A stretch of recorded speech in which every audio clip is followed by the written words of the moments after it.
What is up, mortals? Alex here. Today I have the Tenyi deck profile for y'all.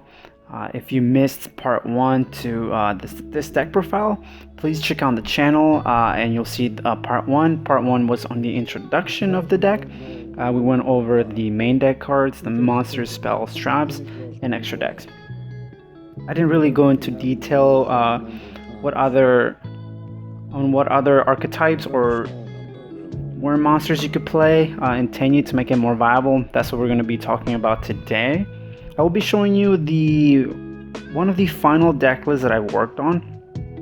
This deck has it's a long coming. Definitely, I've been working on this deck for a very long time, ever since they came out. I tried so many variations of this deck and nothing was working, nothing at all. I mean, of course, I would win a game or two, but that's not what I wanted from the deck. I wanted the deck to see success, to do something more relevant than just being okay. So I came up with this list. This is still strictly casual, but you can be very competitive, right? We still want to play good Yu-Gi-Ohs. We want to make sure that our deck is doing what it needs to be doing every game. So this is the list that I came up with that has shown me the best results. So this is a more controlled tempo deck list than most Tenyi lists that I've seen online. There's a lot of them playing Yangsings and some World Chalice monsters. When we had Ev, we did play some World Chalice in here and some Yangsings, but those days are over. Now we're playing a more controlled variant of the deck. So I will be explaining some of the cards, but not all of them. The ones that need explanation, I sure will. So for the Tenyis, we are playing 3 of these ones. Yet everything happens only a certain number of times. They are the best ones.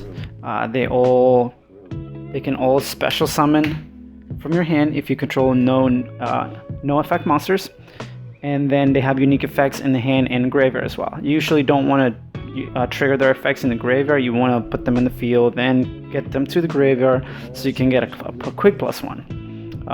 Special summons from deck lets you recur one of these back from the banish pile, so lets you reuse effects. Vishuga is the mid to late game star. With him, you're going to be returning their extra deck monsters, clearing the way for your quick damage. Again, this deck is not OTK. This is a deck that will see it turn 4, 5. It's usually when this deck wins, but if you can control the tempo till then, you should definitely win every time. And 3 Shanta, it's the water. It's the best one from these guys, from the elementals, honestly. Him being able to reborn back a normal monster that is destroyed by battle by card effect is a little too good to pass. So I want to have his maximum amount. In my list, I'm not playing Abyss Roller, and I've been thinking about it, but the Abyss Roller didn't make it to my final list. There's a way to special summon one of these, normal summon one of the others. You still have a dweller play that's 2200 over 17. And like I said, these two, you need the targets, you need the attributes as well. In this version of the deck, the attributes matter a lot as well, not just the typing.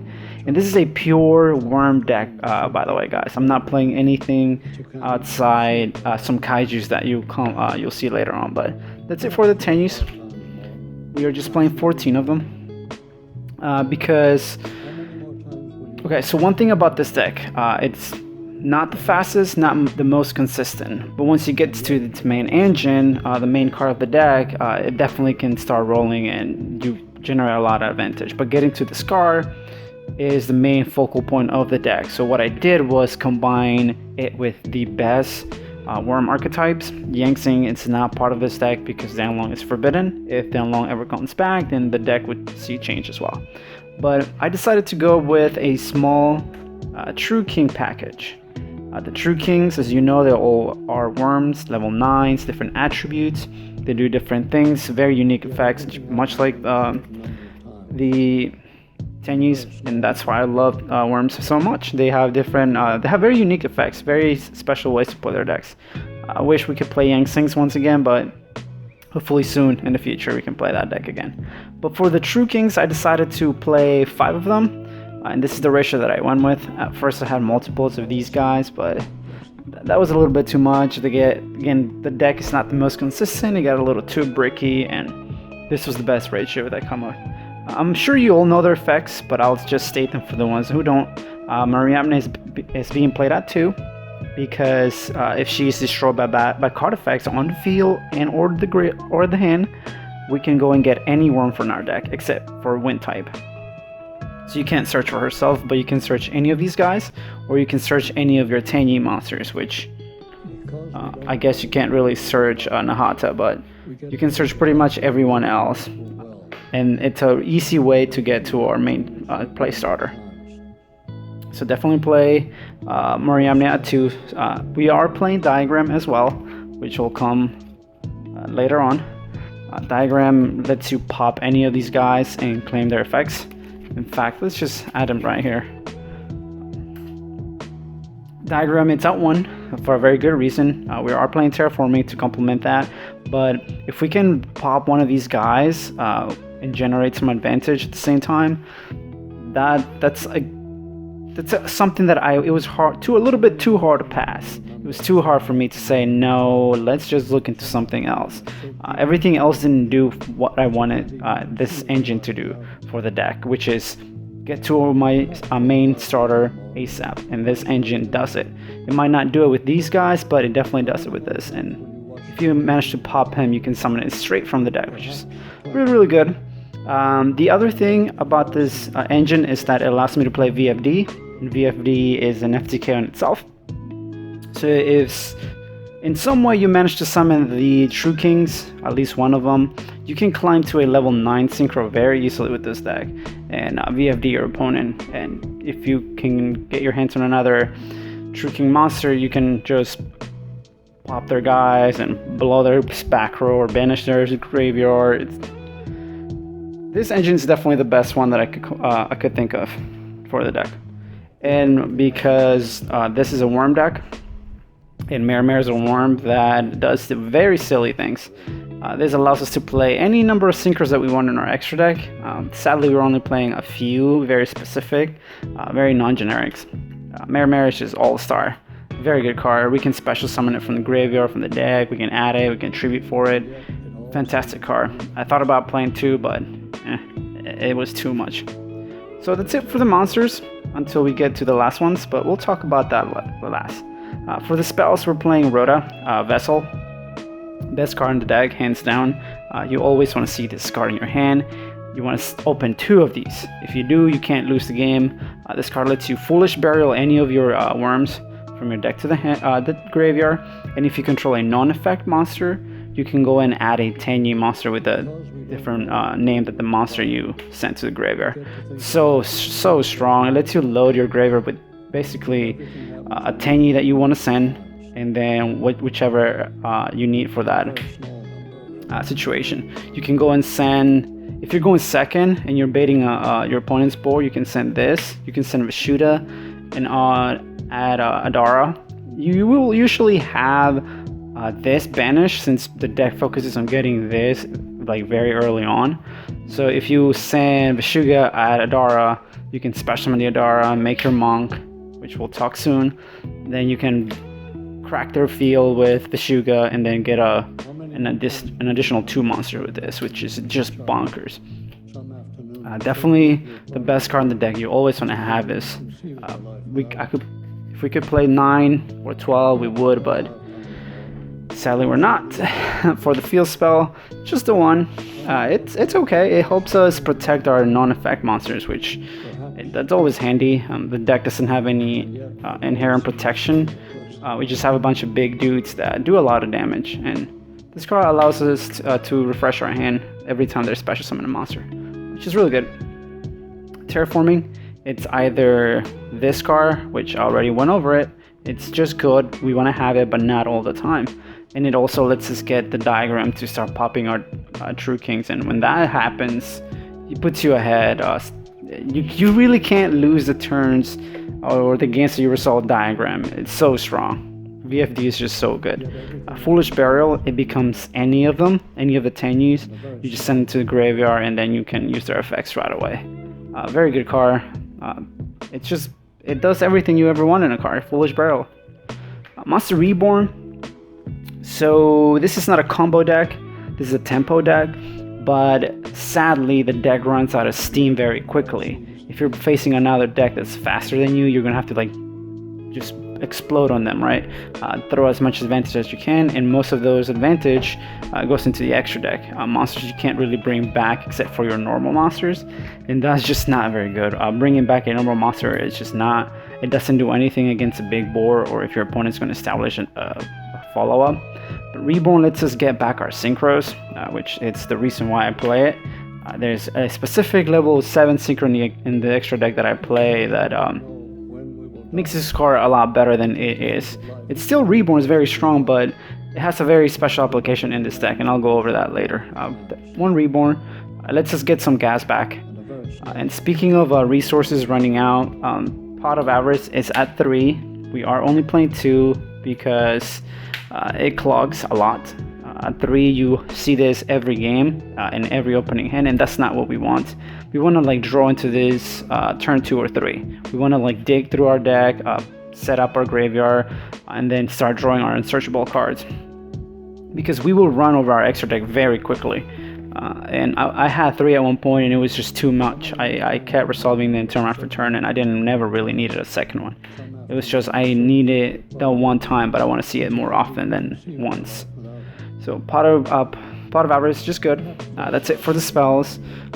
For the trap cards, if you're playing the counter trap card, archetypal trap cards, there are counter, very good. Searchable, even better. This is not. We can't search this. It's a counter trap card we're still going to play. Our opponent can't play around them. It protects our board from silly things. It negates the activation with spell, trap, or monster effect, and that's it. It's just solid card. Just remember, it doesn't destroy. Because the deck struggles with consistency and recovery, we are playing 3 Waterfall of Dragon Souls. One of my favorite cards in the entire deck, honestly.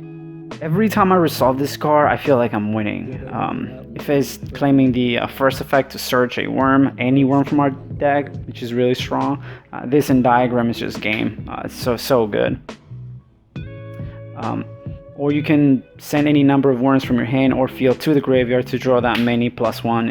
It lets you refuel your hand, put things in the graveyard you can just get back with Avarice or Reborn, or special summon them through other means, and lets you grab those unsearchable spells and traps that you need. Very good card. I always want to open with this card, so I'm playing 3 of them. At one point I was playing Trap Tricks to search it and to search the next card, which is the last line of protection that we have, Compulse. This can be absolutely anything else you would want, honestly. These are the flex spots in my deck list. The next 2 cards are not, but these are. This could be Solemn Warning, there can be Solemn Strike, there can be Judgment, Evenly, Nibiru, Ash, whatever. We don't really need any of those. It would be nice to have an Ogre sometimes to get rid of certain things.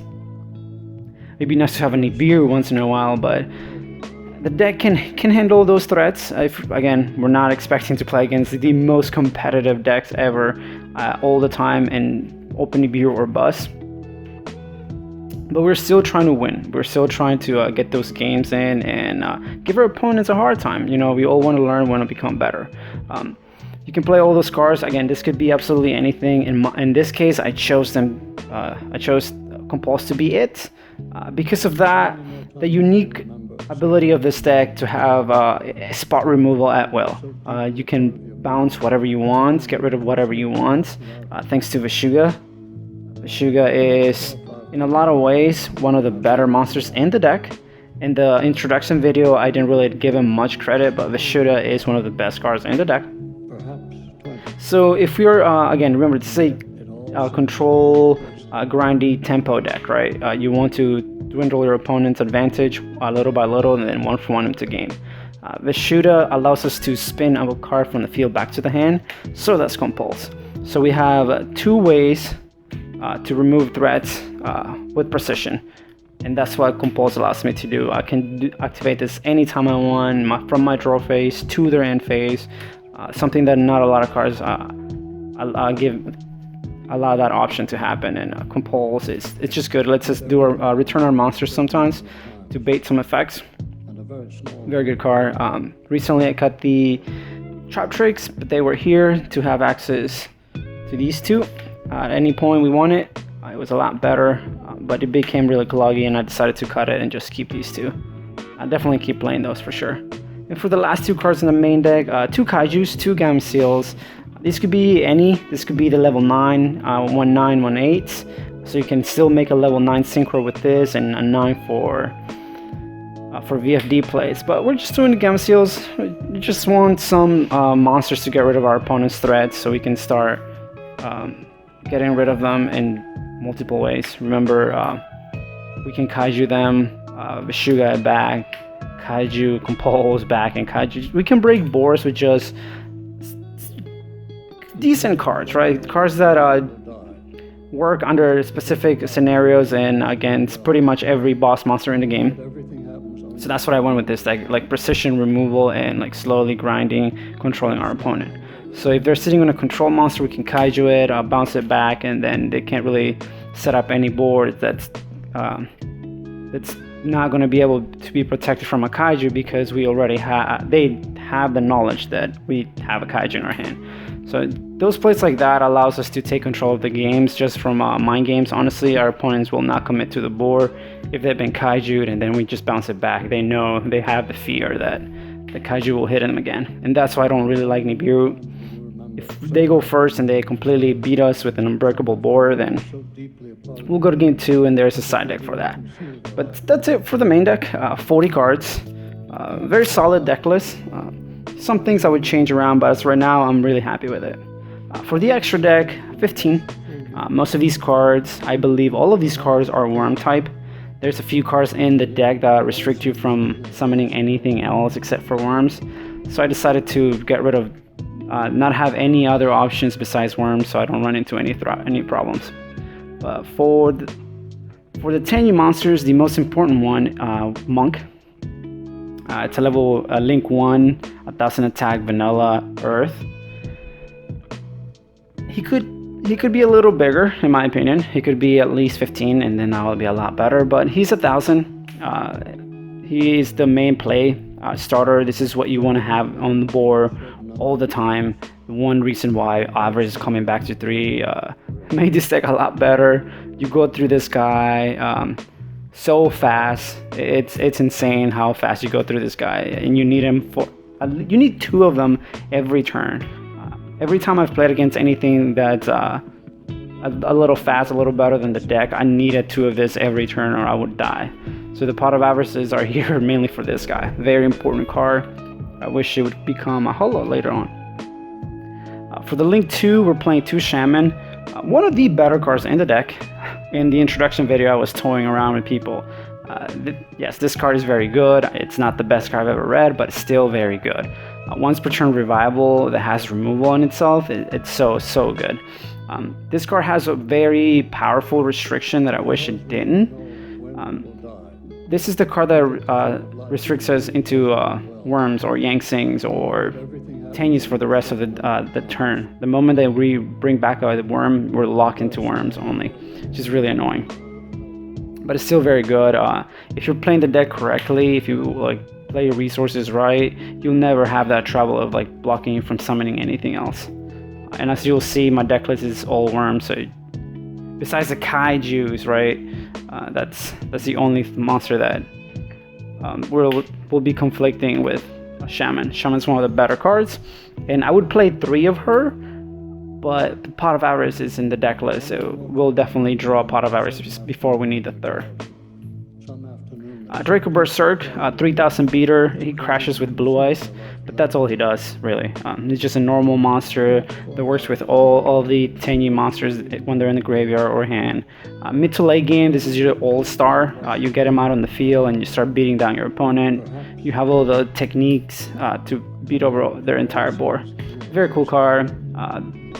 The main reason why I like the Water Tenyi 3, so mid to late game, this card it never dies. You always have board presence and you're blowing their stuff while they're trying to blow your stuff up. Draco Master, interesting card. He's just okay, honestly. I thought he was a lot better, but he's still good. He's a Tenyi. He does some things for the deck. Here Raigeki's our opponent's board because we're playing Tenyis. He has a continuous effect that won't die by battle, so he's usually just there chilling. This is what you use to climb into the next monster. Very good card though. Just play the one and don't play him anymore unless you really need it. But a card that I am playing two of is the new Link 4. And I will butcher the names of these guys, so I'm not going to even try. So actually, let's go for it. Sahara. There you go. Link 4, 3000 attack. It has two very good effects, and at first, I'm not gonna lie, I talked so much trash about this card. Thought it was god awful. It was very unpleasant. I'm pleased with the release. The deck needed something. It wasn't this until I played it, and then I got it right. Konami does not want to make this deck really good. It just wants to make it playable. And this card, it's a boss monster, really. That's all it is. It's Adara's final version, final move. It's again a 3000 beater that has a quick effect. During either player's turn, you can target a special summon monster they have, create a token, non-effect, with original attack as a monster that you targeted.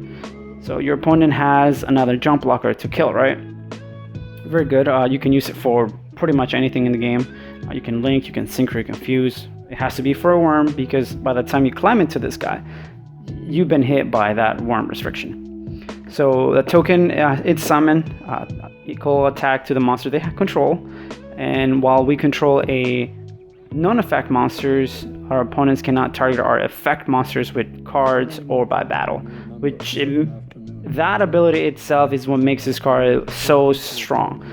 The deck needs normal monsters, and there's a lot of normal monsters in the extra deck. Again, this guy will be on field 24/7. So as long as you have this, or the token that this gives you, your opponent's going to have a hard time out in this thing. Very good card.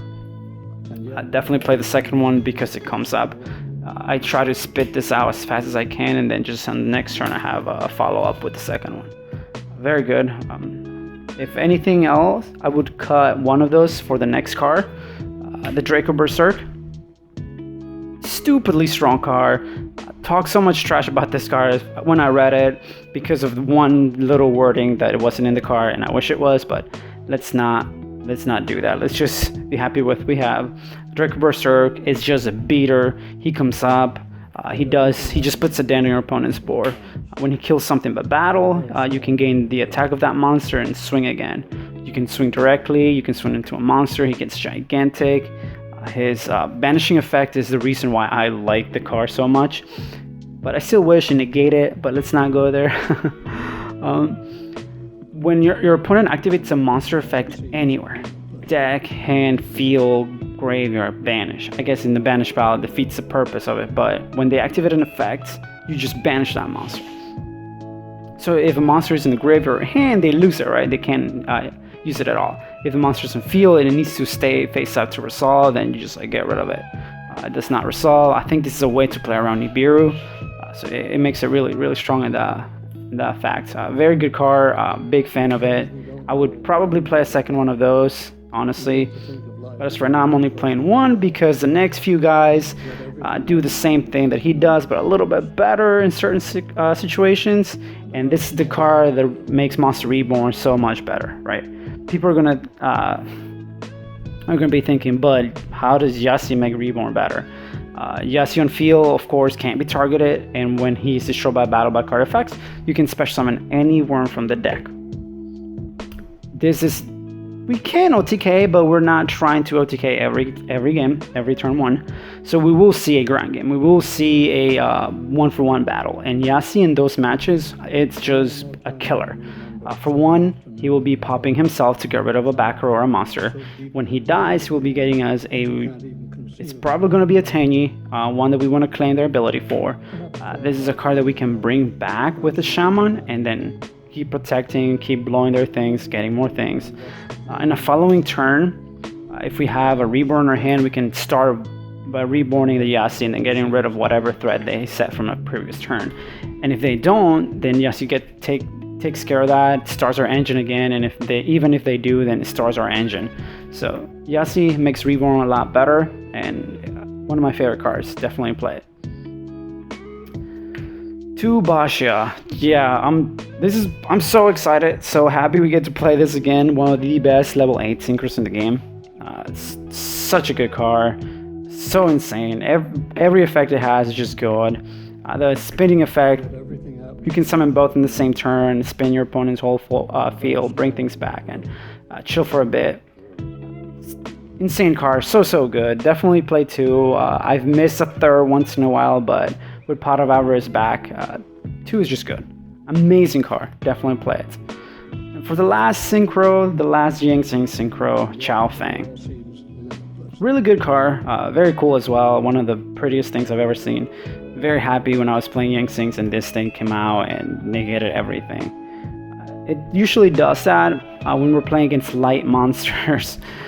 Or dark sometimes. Our opponent can't really play. So Chao Feng's just there to annoy our opponent. It's a level 9 for VFD, which is very important. And one of the reasons he stayed in the deck. He doesn't need to be here, but at the level 9 synchro that works with everything else, it's just too hard to pass. For the last card in our extra deck, VFD, the FTK Master, the Wall, the everything you can think of. This card is just absurd. It's still legal, so I am going to play it.